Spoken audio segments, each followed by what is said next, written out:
السلام علیکم۔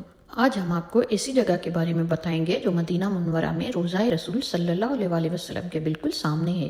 وہاں پہ آپ صلی اللہ علیہ وآلہ وسلم نے اپنی زندگی میں صرف 2 نمازیں ادا کی۔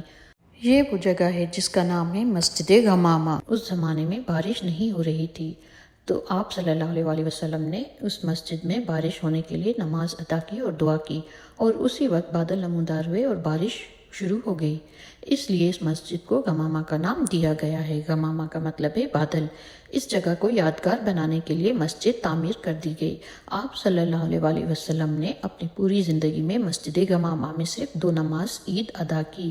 یہ مسجد نبوی کے بالکل سامنے ہونے کی وجہ سے یہاں باجماعت نماز ادا نہیں کی جاتی، اور یہ مسجد اکثر بند رہتی ہے۔ البتہ کبھی کبھار زائرین کے لیے اس مسجد کے دروازے کھول بھی دیے جاتے ہیں۔ ویڈیو اچھی لگے تو لائک کریں، شیئر کریں، چینل کو سبسکرائب کریں۔ ملتے ہیں نئی ویڈیو میں، تب تک کے لیے اپنا بہت سارا خیال رکھیں۔ اللہ حافظ۔